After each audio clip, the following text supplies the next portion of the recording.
آیت الکرسی 9 جملوں سے مل کر ایک مکمل آیت بنی ہے۔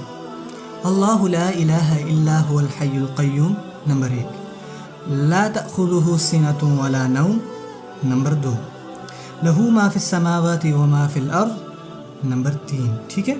پھر من ذا الذی یشفع عندہ الا بإذنہ، ٹھیک ہے، نمبر 4، یعلم ما بین ایدیہم وما خلفہم نمبر 5، پھر ولا یحیطون بشیء من علمہ الا بما شاء، ٹھیک ہے۔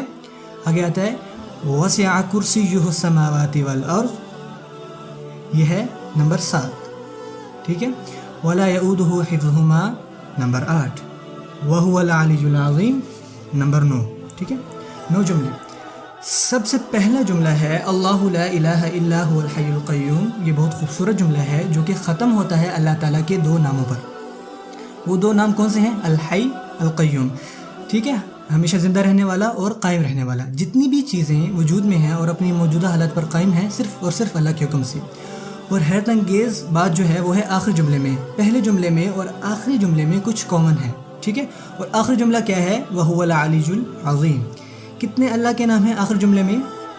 2 ہی اللہ تعالیٰ کے نام ہیں پہلے جملے میں اور 2 ہی اللہ تعالیٰ کے نام ہیں آخری جملے میں، ٹھیک ہے۔ اس سے پہلے کہ میں دوسرے جملے پر جاؤں، میں آپ کو سیکیورٹی سسٹم کے بارے میں کچھ بتانا چاہوں گا۔ سیکیورٹی گارڈز کا کام بہت مشکل ہوتا ہے، اور اگر آپ فرض کریں کہ سیکیورٹی گارڈ ہیں تو آپ کو صرف اپنے بوتھ میں ہی بیٹھے رہنا ہے، آپ کو CCTV فوٹیج کو ہی گھورتے رہنا ہے، اور وہ گھنٹوں کے لیے، اور کیا وہ پکچر ہلتی جلتی ہے؟ وہی سیم پکچر، اور اسی کو آپ کو دیکھتے رہنا ہے 8 گھنٹوں کے لیے، 12 گھنٹوں کے لیے۔ اور کیا ہوتا ہے کہ جب آپ کسی چیز کی حفاظت کرتے ہو آپ سست ہوتے جاتے ہو، آپ تھکتے جاتے ہو، ٹھیک ہے۔ سو اللہ تعالیٰ اپنے بارے میں یہاں فرماتے ہیں کہ لا تأخذہ سنۃ ولا نوم، ٹھیک ہے۔ اونگ تب آتی ہے جب آپ تھکے ہوئے ہوتے ہو، اور آف کورس آگے کیا ہوتا ہے؟ میرا مطلب اونگ کے بعد نیند یعنی نوم، ٹھیک ہے۔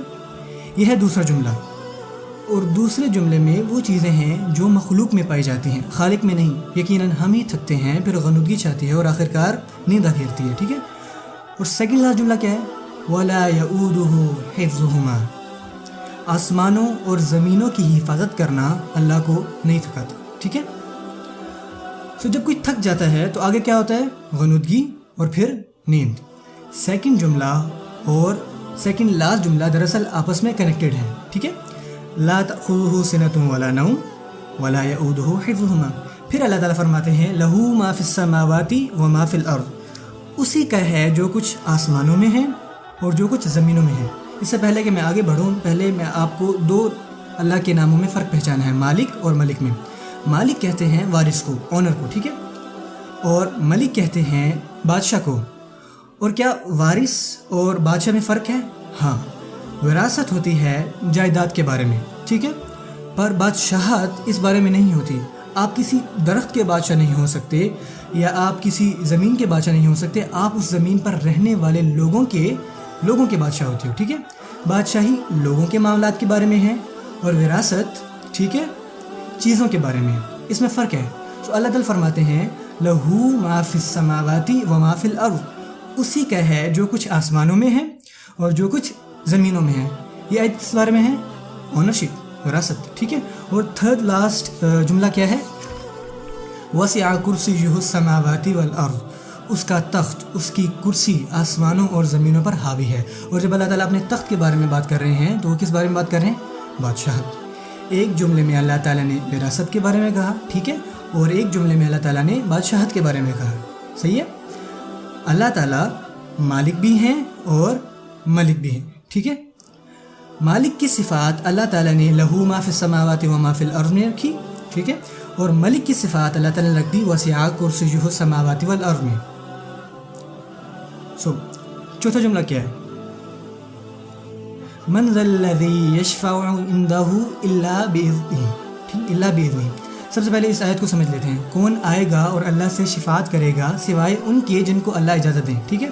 اور شفاعت کیا ہے؟ ٹھیک ہے، آپ کے تعلقات ہیں۔ شفاعت کا مطلب ہے کہ آپ بس اپنی نوکری کھونے ہی والے تھے کہ آپ کے انکل وہاں کے مینیجر، اور آپ کہتے ہیں نہیں یہ میرے ساتھ ہے، ٹھیک ہے، یہ میرے ساتھ ہے، اس پہ ذرا آرام سے، یہ شفاعت ہے قیامت والے دن ہم سب بہت بڑی مصیبت میں ہوں گے، اور وہاں پہ کوئی آئیں گے، شفاعت کریں گے اور کہیں گے نہیں نہیں یہ میرے ساتھ ہیں، پلیز ان کے ساتھ بھلے والا معاملہ کریں، ٹھیک ہے؟ ہم اللہ سے اس کی دعا کرتے ہیں کہ ہمیں ان لوگوں میں سے بنائیں جن کو آپ صلی اللہ علیہ وسلم کی شفاعت نصیب ہو، ٹھیک ہے؟ سو یہ آیت اس بارے میں ہے کہ کسی کے پاس کچھ اختیار نہیں سوائے ان کے جن کو اللہ اختیار دے دے۔ پھر اللہ تعالیٰ فرماتے ہیں وَلَا يُحِيطُونَ بِشَيْءٍ مِّنْ عِلْمِهِ، ٹھیک ہے؟ یہ کچھ نہیں جانتے، وہ کچھ احاطہ نہیں رکھتے، الا، ٹھیک ہے، سوائے بما شاء۔ چوتھے جملے میں اور چھٹے جملے میں اللہ تعالیٰ کے کسی سٹیٹمنٹ اور پھر اس میں ایکسیپشن کے بارے میں ذکر ہے۔ بیان کیا تھا کہ کوئی شفاعت نہیں کرے گا سوائے ان کے جن کو اللہ اجازت دے دیں۔ پھر اللہ تعالیٰ کیا فرماتے ہیں؟ وہ کچھ علم نہیں رکھتے سوائے ان کے جنہیں اللہ علم دے دیں، ادروائز وہ کچھ نہیں جانتے۔ چوتھا اور چھٹا جملہ ایک جیسا ہے، پہلا اور نواں، دوسرا اور آٹھواں، تیسرا اور ساتواں، چوتھا اور چھٹا، کیا بچا؟ درمیان والا جملہ۔ سو اللہ تعالیٰ کیا فرماتے ہیں درمیان میں؟ یعلم ما بین ایدیہم وما خلفہم، اللہ اکبر۔